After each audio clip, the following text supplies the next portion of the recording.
Oh my god, it's happening! Oh my god, it's happening! Okay, so...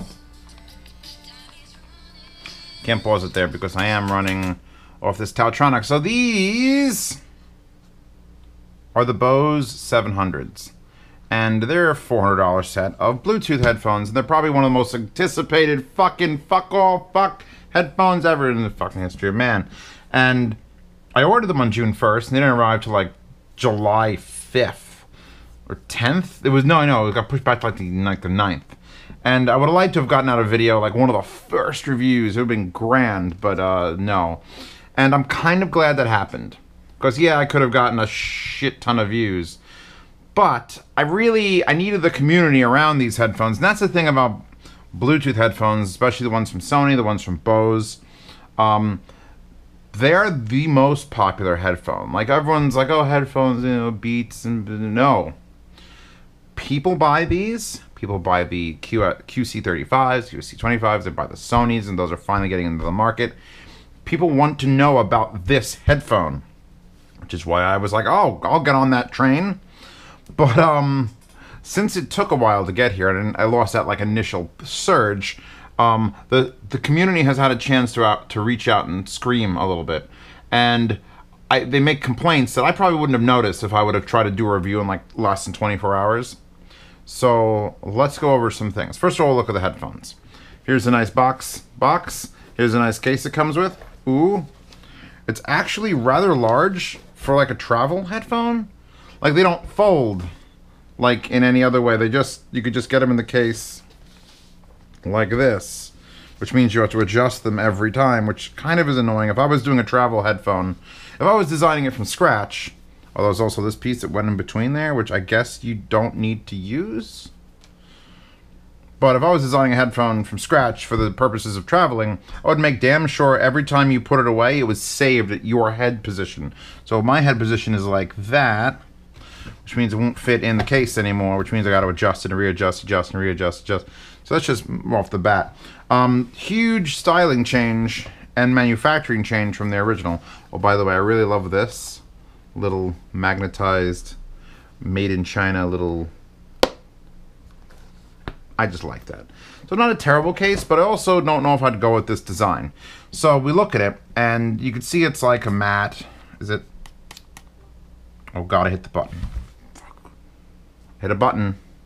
We're going to get to why everything in button-wise is like I want to punch it in the face, but we'll get to that in a second. So... solid top. It all feels like aluminum. Like that feels like aluminum. This feels like aluminum, I think. That's plastic.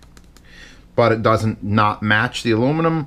The headband's got this silicone pad, which is nice and thick and wide and smooth. It all feels very futuristic. The top part here has got this the same material down here, up here, sort of like a bumper. Doesn't say Bose anywhere on it there. It just says Bose here and here. And I'm okay with that. If this was a at-home set of headphones, a headphone not intended to go with you, let's face it, everyone who's watching this review is watching it because they're going to get in a fucking plane, and I've had to do that recently several times. So one of the most important things is that you can get this thing around your neck and not take it off, ever. Because when you're waiting in the terminal and you've got your headphones on because you're bored, and then you got to get in the plane and you got to put them somewhere, and you're not going to store them in your bag. So you can kind of get them if you stretch them out all the way like this, push them all the way to the edge of their ness. You can get this around your neck, and they sit very comfortably around your neck. They're a little bit digging into my collarbone, hitting my neck. I've had more comfortable headphones for doing that. But again, it's adjustments. Now, they went with this system, which is like a hidden sliding mechanism. What do you want? I love you too. Here, sit up in the chair. Sit up in the chair while Daddy touches Bose. Up here. Okay, she'll figure it out. And then there's a hinge here, which is what spins the unit.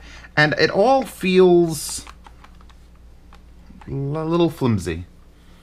Like, I mean, every headphone's got its own breaking points. You're going to find the edge of anything with anything. But again, for something that's going to be abused, and if you're going on an airplane, you're getting off an airplane, you got a shoulder strap, you're just throwing these in your bag, I don't feel like these are going to survive very long without that hard case. So a little bit concerning for a $400 pair of headphones. They've removed all the buttons. They've actually, Bose didn't do the innovation here. Sony did. And I have those Sonys over there, the 1000 Mark IIIs. And so instead of having buttons for next track, last track, and volume, it's all here. This thing here is what you touch. Which, the problem is, Sony has a normal full-size side, so you have the entire side to do all your gesture adjustments. I want to make the volume louder, I want to go forward, I want to go back, I want to press and hold to listen, etc. But Bose, they did this thing, so it's only the front half. So you only have like 7/8 of an inch by, if you count the curve, it's like 2 inches there, and then nothing here. That's how curves work, it goes to 0. So I mean, it's not the worst place to adjust, and I do like it more than the buttons. I think buttons are played out unless you do a really spot-on job of buttons. But you're given such a small area to deal with. But there are 3 buttons on the unit. 3 entire buttons. Whole buttons you're paying for. This is the power and Bluetooth connect button. Hi. And these 2 buttons are, as far as I can tell, and I know in the old Bose, because DMS will now stop talking about how good the QC35s are, have an assignable button. You could do any number of things, and I think you can do that with one of these. But right by default, because I left them as default, this left one does 3 levels of noise canceling, of the active noise canceling, and the right one is voice assistant, which we'll get to why that's both the greatest thing in the world and not the greatest thing in the world. And why Tubers is better than every Bluetooth headphone, aren't you, baby? Okay, rub your head on things. Here. She's being very needy. A little old lady. One of the problems I have with the power button, by the way, is one thing I've been experiencing trying to get this all set up for the review, because I wanted to use my playlist here, wallpaper available in the description, and I wanted to hear, like, my 20,000 songs in FLAC. So, fiber optic to this Taltronics, and the model of this is the TTBA014, link in the description. And I like this because it has an antenna and I have almost infinite range with Bluetooth in my house. It's also fiber optic and it runs on batteries, so it's like, booyah. I did a little baby review of it, but you could just go to the product page at Amazon and read all about it. Read all about it! So it's hooked up to the Taltronics and it's hooked up to my phone.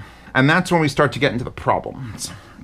Oh, by the way, one last thing about the it comes with this USB-C cable. It is USB-C, and this is real thick. This is like GoPro level industrial, says Bose. Like, wow, that is heavy duty. A little short if you want to plug your headphones in. If this is going not into your laptop and it's going someplace else, you're pretty fucked as far as length. And then it comes with, here's your charge port, and here's your headphone port. So you could plug in and power it with an amplifier, like I've got to plug into the 789 right now. The issue is 2.5 millimeter. So 3.5 millimeter to 2.5 millimeter in the thinnest, lamest, most fragile wire I've ever felt. And this is not exactly a common wire. So when you yank it or pull it and these strain reliefs don't do anything and it just kinks right there, you're gonna have to buy another wire, probably from Bose. I pulled out this wire, forgetting that what that was, because I hadn't used it in a bit. I'm like, all right, I'll pull out my, good RBH, ultimate headphone cable wire, which is like permanently affixed with Kevlar inside of it. Do you approve of that? She does. And it's 3.5 to 3.5, so that's fucking useless. So you have to use, if you want to wire it, you have to use their wire, because they made the hole. I guarantee you they didn't need to make this hole this small. But there it is, just a little. And if I plug it in, it'll shut off the connections with these things, and I do not want that. So it's got some quirks, and we're going to talk about the quirks. I'm going to start by reading the most upvoted negative review on Amazon. I don't usually read reviews. I don't watch other people's reviews. They affect my judgment, and then I start hearing things echo from what they said. But it was important in this one, because this guy summarized it perfectly. I've been eagerly awaiting for this new model to be released, and I have to say that it's going right back. First, I was shocked to discover that Bose forces you to download their app. You even make the headphones work. So yeah, you have to get the headphones, install the app on your phone. You have to. You have to. You have to make a Bose account. So if you get these and you're in the middle of nowhere and you don't have access to your phone, you can't use your headphones. I mean, you might be able to wire to them, but as far as Bluetooth and having all the options and settings, can't. Good luck if you're in an area, blah, blah, blah, without connection. I was not happy having to do this. So this is this person's, look, I'm Zios. I have to deal with all this shit. So when something says, hey, install an app, I'm just like, whatever. I'll fucking do it. Okay, apps, great, let's do apps. But download the app, then you're forced to open a Bose account, which, again, I didn't really want to do, but I haven't gotten any spam mail from them yet. I'm sure they'll do that. Or your headphones will say non-functional. Further, unless you agree with their privacy policy and give your headphones full-time access to your microphone and allow your location history to be downloaded, etc., your headphones are non-functional. See, that's the kind of stuff that I would have noticed because I was just getting doing. He probably read the actual thing. So, everyone is worried about governments tracking you. This is great. Your microphone's open all the time and they know where you are when you're wearing your headphones. Perfect. Even the new design is a step backwards, in my opinion, and it tries to make the headphones do too many things with swipes, etc. Desired level, blah, blah, blah. This headphone, which has been out for, let's say I pre-ordered it June 1st. I got mine early July. It's end of July. Only has 60 string running on like high fan. And if you set this to 10, you hear nothing. It actually, and there's some people who are very sensitive to noise canceling and it makes you sort of feel like weird and they can't do it. Well, then you put it on 9. 9 is last year's Bose. 10 is this year's Bose. And I said it goes from 0 to 10, so let me explain now. Every one of those segments up to a probably 5 or 4. 5 is the default. The default button is 0, 5, and 10. 10 is you don't hear a fucking thing. You don't hear people speaking to you.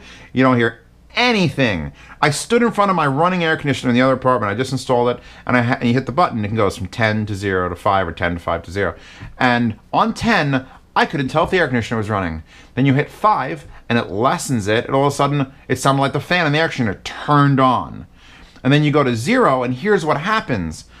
Like when you hold your hand against the entire side of the Sony Bluetooth, where it lets you hear your surroundings, like you want to have a conversation with someone, this will do that on 0. And you can hold the button down and have it go into conversation mode where it automatically pauses whatever source you're on and then sets the headphone to 0.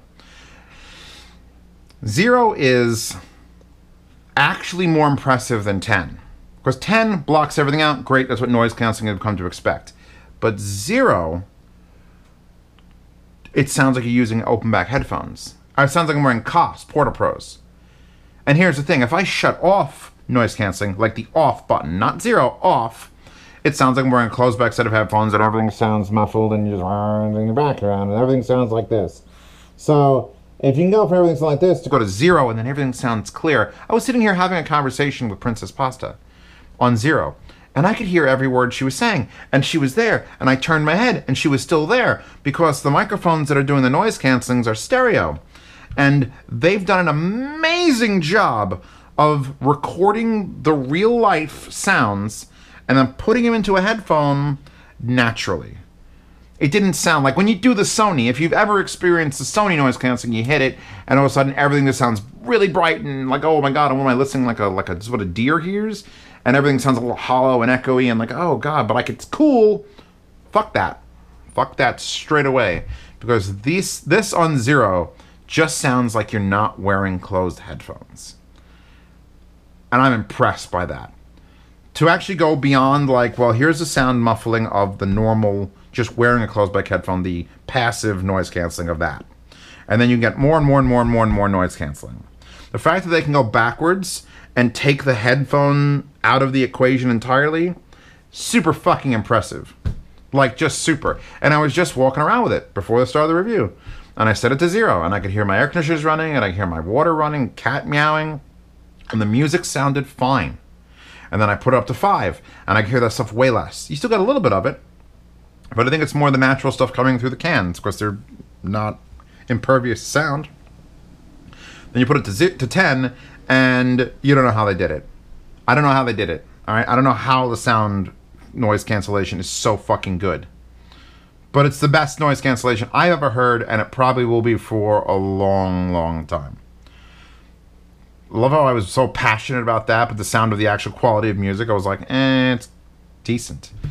That's what these headphones are. They are absolutely good enough to say I got them, and I would absolutely wear them. I would not be embarrassed to be seen with these Bose headphones. But all the other bullshit that goes along with it, the fact that I now have 2 devices hooked to it is cool, but I can only get sound off of one. Why can't I hear the sound off of this? Bose? Why? What's the point of being able to attach both devices to a thing, and then I still have to pick which one I want to have sound from? What if I'm listening to music on a device, and then I just want to have a phone call? And you could do all your pickup and hang-ups and everything else. I don't hate the touch controls. I don't. I personally don't. I like them. Buttons can be fiddly, and these are nice big buttons. You're always going to find them. And if they had these buttons and other buttons, it would be much more difficult. I just think their control surface is a little small. They could have almost gone for the entirety of the front, or change the shape a bit, or almost do the volume here on the stock, and it would have been probably a little bit more easy to control. Front, back, stock, double press for something.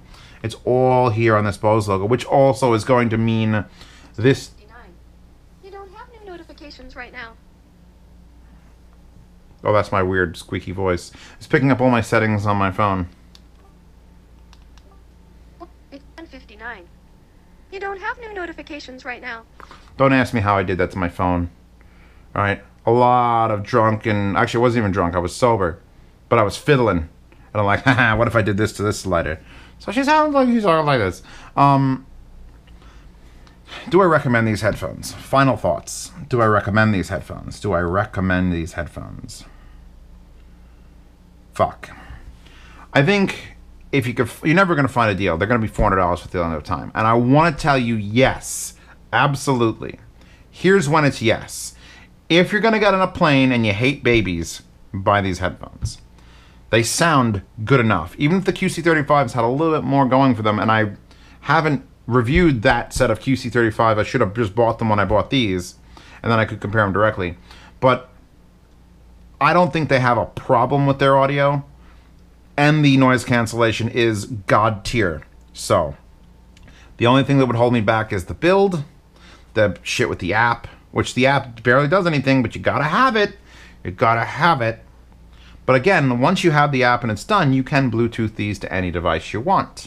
Even a phone that's not your phone. You just won't get the Google Assistant to work, but everything else should. The touch buttons and everything else should work. So even if you hate the app,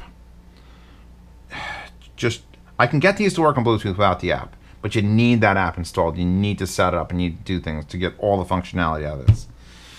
I think I'm done. And as far as a sound demo, I could try. Right now I have not done a sound demo to them. And I'm wondering how badly that's going to mess it up, because human ears and Neumann microphones are not the same thing.